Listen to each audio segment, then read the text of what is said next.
என் இனி அன்பு உள்ளங்களே, உங்கள் அனைவருக்கும் என் அன்பான வணக்கம். வீழ்ந்தும் வீழாத மனம் நாவல் பகுதி 19. வாங்க தொடர்ந்து கதையை கேட்கலாம். நதியா அலுவலகத்திற்குள் நுழையும் போது வாசலில் பிறைசூடனின் கார் நிற்கவே செய்தது.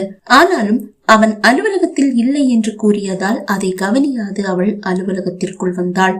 ஏதோ வேலையாக இருந்த செண்பகம் மிகவும் தற்செயலாக தலை உயர்த்தி பார்க்கும் போதுதான் அலுவலகத்திற்குள் வரும் நதியாவை கண்டாள். அவளுக்கு வியப்பு தாழவில்லை. நதியா, நீயா? உற்சாகத்தோடு கேட்டவள் எழுந்து ஓடி வந்து அவளை கட்டி கொண்டாள். நதியாவின் விழிகள் அலுவலகத்தை ஒரு முறை சுற்றி வந்தது. புதிதாக ஒரு 4-5 பேர் இப்போது வேலையில் இருக்கிறார்கள். அவர்களை தவிர மற்ற அனைவருக்கும் வியப்பு. இவங்க யாரு? புது முகங்களில் ஒருவள் கேட்க, முன்னாடி இங்க வேலை பார்த்தாங்க, இவங்க பேரு நதியா என்று அறிமுகம் செய்தாள் செண்பகம். என்னடி, திரும்பவும் வேலையில வந்து சேர்ந்துட்டியா என்று கேட்டாள். பதிலொன்றும் கூறாமல் நதியா சிரிக்க, அவள் கழுத்தில் தொங்கும் தாலியை கண்ட செண்பகம், ஓ, உனக்கு கல்யாணம் கூட ஆயிடுச்சா என்று கேட்டாள். ஆம் என்று அவள் தலையசைக்க, நீ ரொம்ப புத்திசாலிதான்.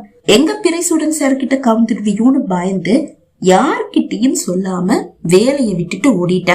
சார் கிட்ட மட்டும் ரிசைன் லெட்டர் இமெயில்ல அனுப்புறதா சார் சொன்னாரு. இப்ப கல்யாணம் ஆனதும் இனிமே சார் கூட உன்னை திரும்பி பார்க்க மாட்டாருன்ற தைரியத்துல வேலையில வந்து சேர்ந்துட்ட, அப்படிதானே? நதியா எதுவும் பேசவில்லை. ஆனாலும் சார் கிட்ட சிக்காத ஒரே பொண்ணு நதியா மேடம் தான் அப்படின்னு இங்க இருக்கிற எல்லாரும் சொன்னாலும் நீ சார் கிட்ட கவுந்துட்டேன்னு எனக்கு தெரியும். அதை எங்க சார் கண்டுபிடிச்சிடுவாரோன்னு பயந்து சொல்லாம கொள்ளாம வேலையை விட்டுட்டு நீ ஓடிட்ட, அதுதானே சரி? அதற்கும் பதில் ஒன்றும் சொல்லாமல் சிரித்தாள் நதியா. நீ சார் கிட்ட வேணா சிக்காம இருக்கலாம், ஆனா நீ சார் கிட்ட கவுந்துட்ட, அது எனக்கு தெரியும். இல்லன்னு மட்டும் பொய் சொல்லாத. அப்படியெல்லாம் எதுவும் இல்ல, பொய் சொல்லாதடி, என்கிட்ட நடிக்காத. சாரோட கம்பீரத்துல மயங்காத பொண்ணுங்களே கிடையாது. அப்படியா? ஆனா நீ சொன்னது எல்லாமே தப்பு. தப்பா? எது தப்பு? நீ சார் கிட்ட மயங்கினதா, இல்ல அவர்கிட்ட கவுந்தாலும் சிக்காம தப்பிச்சு ஓடுனதா? எது போய்? எனக்கு புரியல. செண்பகம், நான் சார் கிட்ட சிக்கலன்னு உன்கிட்ட சொன்னது யாரு? நான் சார் கிட்ட எப்படி கவுந்தேனோ அதே மாதிரி அவர்கிட்ட சிக்கிட்டேன். என்னடி சொல்ற? அவள் கழுத்தை பார்த்தபடியே, உன் புருஷன் இத கேட்டா நல்லாவா இருக்கும்? அவர் இத கேட்க மாட்டாரான்னு இப்ப என் மனசு ஏங்குதுடி. என்னடி உளறிட்டு இருக்க? உளரல, உண்மை. நான் பிறைசூடன் கிட்ட ஃபர்ஸ்ட் நாளே விழுந்துட்டேன். அதுக்கப்புறமா முழுசா அவர் காலடியிலேயே போய் விழுந்துட்டேன். ஆனா என்ன, குப்புற விழுந்தும் மீசையில மண்ணு ஒட்டலன்னு அவர்கிட்டயே நடிச்சேன். அவர்கிட்ட தோத்தனா அவரை தோக்கடிக்கதான் வேலையை விட்டே ஓடி போனேன். ஆனா திரும்பவும் அவர் காலடியிலேயே வந்து விழுந்துட்டேன். ஆனாலும் தோக்க மனம் இல்லாதவளா, நீங்க தான் என்கிட்ட தோத்தீங்கன்னு அவர்கிட்டயே வாக்குவாதம் செஞ்சேன். இப்படி எல்லாம் இருக்கும் போதும் அவருக்கு தெரியாத ஒரு விஷயம் இருக்கு. அது அவர்கிட்ட சொல்ல இப்ப ஆசையா இருக்கு. ஆனா சொன்னாலும் அவர் நம்ப மாட்டாருன்றதால இப்போ சொல்ல முடியாம தவிக்கிறேன். அப்படியா? அது என்ன? எனக்கு அவர்னா உயிர்டி.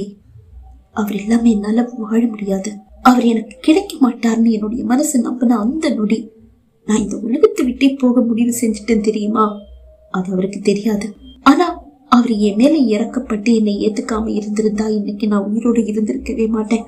அவரை முழுசா இழந்துட்டா அந்த நொடியை என்னால கடத்திருக்கவே முடியாது. கண்டிப்பா இந்த உலகத்தை விட்டு நான் போயிருப்பேன். அவர் மேல அந்த அளவு பைத்தியமா இருந்தேன். இல்ல, இப்பவும் பைத்தியமா இருக்கேன். ஆனா அது சொல்ல முடியாம தவிச்சிட்டு இருக்கேன். சொன்னா நம்புவாரான்னு கூட எனக்கு தெரியல. நதியா, உன்னுடைய கல்யாணம் முடிச்சிருச்சே, அப்படி இருந்தும் நீ இப்படியெல்லாம் பேசுறது தப்பில்லையா? கல்யாணம் முடிஞ்சிடுச்சு. ஆனா இந்த தாலிக்கு சொந்தக்காரர் பிறைசூடன் தான். என்னடி சொல்ற? நீ சாரியா கல்யாணம் பண்ணிருக்க? அப்புறம் என்ன, அவர் உன்னுடைய புருஷன் தானே, அவர்கிட்ட மனசு விட்டு பேச வேண்டியது தானே? இல்லடி, பேச முடியல. அவரை நான் இழந்துடக்கூடாதுன்னு ஏன் முன்னாடி அவரை தோத்த மாதிரி நடிச்சு ஜெயிச்சு நிக்கிறாரு.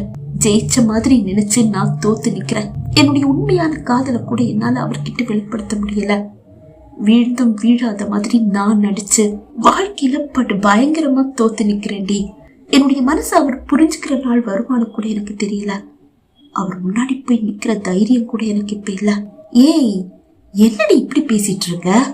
அவர் உன்னுடைய புருஷன் தானே? அப்படியே போய் காலில் விழுந்துட வேண்டியது தானே. அதுக்கு கூட ஒரு தகுதி வேணும்டி. அந்த தகுதி கூட எனக்கு இப்ப இல்ல. எனக்கு புரியல. நம்ம சில விஷயங்களை மனசு விட்டு பேசினா கூட சூழ்நிலை நம்ம பேசுறதெல்லாம் பொய்யணும், நடிப்புணும், அடுத்தவங்களை நம்ப வைக்கும். அப்படி ஒரு சூழ்நிலையில தான் நான் இப்ப இருக்கேன். ஆக அவர்கிட்ட நீ விழுந்துட்ட, அவர் காலடியிலேயே விழுந்துட்ட. ஆனா விழாத மாதிரி இப்பவும் நடிச்சிட்டு இருக்க, அப்படிதானே? இல்லடி, இப்ப நடிக்க நான் விரும்பல. ஆனா நடிக்கிறேன்னு அவருக்கு தோணுது. சரி, உங்க வேலையை நீங்க பாருங்க, நான் ரூமுக்கு போறேன். அவரு மீட்டிங் முடிஞ்சு எப்ப வருவாரு? மீட்டிங்கா? ஆமா, அவரு மீட்டிங்கு தானே போயிருக்காரு. அப்படின்னு உங்ககிட்ட யார் சொன்னா? அவர் தான்.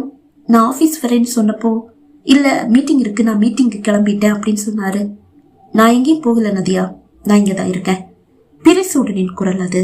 அவன் குரல் வந்த திசை நோக்கி அவள் விழிகள் மூடியது. அதோ அவனது அரைவாசலில் பிறைசூடன். அவன் விழிகளில் என்ன ஒரு காதல்! அவள் பேசிய அனைத்தையும் அவன் கேட்டு விட்டான் என்று அந்த காதல் பார்வை அவளுக்கு உணர்த்தியது. மெல்ல நடந்து அவள் அருகில் வந்தவன், நான் இப்பதான் மீட்டிங்க்கு கிளம்பிட்டு இருக்கேன். நீ சொல்லும் போது நான் கிளம்பிட்டேன். ஆனா ஒரு சின்ன ஒரு ஃபைல் ரெடி பண்ண வேண்டியதா இருந்தது. அதை முடிச்சுட்டு ஏதோ கிளம்பிட்டேன். அதனாலதான் உன்னை வர வேண்டாம்னு சொன்னேன். சரிவா, நான் போற வழியில உன்னை வீட்டுல விட்டுட்டு போறேன். அவள் கரத்தை பிடித்தவன் அவளோடு அலுவலக வாசலுக்கு வந்தான். நீ ஆபீஸ்க்குள்ள வர்றத சிசிடிவில பார்த்தேன். எல்லாரும் முன்னாடியும் நான் உன் காலடியில விழுந்துட்டேன்னு ரொம்ப வீரமா பேசுவேன்னு நினைச்சேன். அதை கேட்கறதுக்காகவே நான் வெளியே வந்தேன். ஆனா நீ பேசின ஒவ்வொரு வார்த்தையும் என் மனசை தொட்டு என்ன கவுத்துடுச்சு. ஆனாலும் உன் உயிரை மாச்சுக்க நீ முடிவு செஞ்சதா சொன்ன பாரு, அததான் என்னால ஏத்துக்கவோ ஜீரணிக்கவோ முடியல. உன்னையே மாச்சுப்ப, ஆனா என்கிட்ட மட்டும் தோத்து போக மாட்டேன், இறங்கி வர மாட்டேன், அப்படித்தானே? அவன் வார்த்தைகளிலும் விழிகளிலும் கோபம். காரின் முன்கதவை திறந்தவன், ஏறு என்றான். அவள் ஏறி அமர டிரைவர் சீட்டில் வந்து ஏறி அமர்ந்தவன், இந்த மீட்டிங்ல ஃபேமிலியோட கலந்துக்க சொல்லி அழைப்பு வந்திருக்கு, நீ என் கூட வரியா? ஆவலாய் தலை திருப்பி அவனை பார்த்தவள், உங்களுக்கு ஓகேனா நான் வர தயாரா இருக்கேன். தேங்க்யூ, சூப்பரா ட்ரெஸ் பண்ணிருக்க. இந்த சாரியில நீ இன்னும் அழகா இருக்க. அவன் கூறவும் கார் அங்கிருந்து புறப்படவும் சரியாக இருந்தது. மீட்டிங் நடைபெறும் அந்த அழகான பங்களாவுக்குள் பிறைசூடனின் கார் நுழைந்த போது இந்த இடத்திற்கு இதற்கு முன்பு வந்த நினைவு நதியாவுக்கு வந்தது. ஆம், அன்று ஒரு நாள் இரவு வரை இந்த பங்களாவில் அல்லவா பிறைசூடன் ஏதோ வேலை செய்து கொண்டிருந்தான். இரவு இங்கு தங்கிவிட்டு காலை செல்லலாம் என்று தங்களை அழைத்து வந்தவர் கூறியும் கேளாது நதியா வற்புறுத்தலில் இங்கிருந்து புறப்பட ஆபத்தில் சிக்கிக் கொண்டதும் அவள் நினைவில் வந்து நின்றது.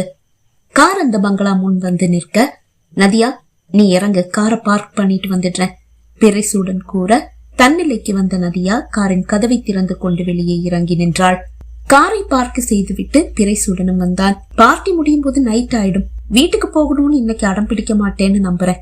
குறும்பாக கூறியவனை இமைக்காமல் பார்த்தவள், வீட்டுக்கு போகணும்னு அடம் பிடிச்சா கூட்டிட்டு போக மாட்டீங்களா என்று கேட்டாள். கூட்டிட்டு போறது பெருசு இல்ல, ஆபத்துல உன்னை சிக்க வைக்கவோ நான் சிக்கிக்கவோ விரும்பல. சரி உள்ளவா. அவள் கரத்தை கோர்த்தபடி வீட்டிற்குள் வந்தவனுக்கு ராஜ மரியாதை. அதோ அந்த நடுத்தர வயது நபர் பிறைசூடன் முன் வந்து நின்றார். அன்று அவர்களை இந்த வீட்டிற்கு அழைத்து வந்த அதே நபர். பிறைசூடன், உங்களாலதான் என்னுடைய பிரச்சனைகள் முடிவுக்கு வந்து நான் முன்ன விட நல்லா இருக்கேன். இந்த மீட்டிங்ல என் கூட கூட்டு வச்சுக்க விரும்புற எல்லாரையும் கூப்பிட்டுருக்கேன். உங்களை மட்டும் பாராட்டுறதுக்காகவே கூப்பிட்டுருக்கேன் என்று கூறியபடியே நதியாவை பார்த்தவர், இவங்களதான் நீங்க கல்யாணம் செஞ்சுக்கிட்டீங்களா என்று கேட்டார். ஆமா அங்கிள், உங்களுக்கு ஏத்த ஜோடி. சரி வாங்க. இருவரையும் அழைத்து வந்து இரு இருக்கைகளில் அமர்த்திவிட்டு வந்தவர்களை உபசரிக்க சென்றார் அந்த நடுத்தர வயது நபர். சிறிது நேரத்தில் மீட்டிங் ஆரம்பமானது. மீட்டிங்கில் கலந்து கொள்ள வந்தவர்கள் தங்கள் மனைவி பிள்ளைகளை ஹாலில் அமர்த்திவிட்டு மீட்டிங் நடக்கும் அறைக்கு சென்றனர். மீட்டிங் முடிந்து விருந்தும் முடியும் போது இரவாகிவிட்டது. சிலர் மட்டுமே திரும்பி வீடு செல்ல, பலரும் அவர்களுக்காக ஒதுக்கப்பட்ட அறைகளுக்கு சென்று விட்டனர். நதியா அருகில் வந்த பிறைசூடன், நதியா ரொம்ப லேட் ஆயிடுச்சு, போற வழி ரொம்ப ஆபத்தானது, நைட் இங்க தங்கிட்டு காலையில போலாமா இல்ல இப்பவே கிளம்பணுமா? அவள் யோசிக்கவே இல்லை. நீங்க என்ன முடிவு செஞ்சாலும் எனக்கு ஓகே தான், தேங்க்யூ, நைட் இங்க தங்கிட்டு காலையில போலாம். இருவரும் பேசிக் கொண்டிருக்க அந்த நடுத்தர வயது நபர் அவர்கள் அருகில் வந்தார். என்ன பிறைசூடன், உங்க மனைவி இங்க தங்க விருப்பப்படுறாங்களா இல்ல கிளம்பணும்னு சொல்றாங்களா? குறும்பாக அவர் கேட்க, சாரி அங்கிள், அன்னைக்கு என் மனைவியா இருக்கல, அதனால இங்கிருந்து போகணும்னு சொன்னா. இன்னைக்கு என் மனைவி உங்க விருப்பம்னு சொல்லிட்டா. ரொம்ப நல்லது, நீங்க போக வேண்டாம், அந்த வழி ஆபத்தானது, உங்களுக்கான ரூம் ரெடியா இருக்கு என்று கூறியவர் தன் வேலையாளை அழைத்து இவங்களுக்கான ரூமை காட்டுங்க என்று கூற நதியாவின் கரத்தை கோர்த்தபடியே அந்த வேலையாளோடு சென்றான் பிறைசூடன். பகுதி 19 நிறைவடைந்தது. பகுதி 20 உங்களை சந்திக்கும் வரை விடை பெறுகிறேன். நன்றி, வணக்கம்.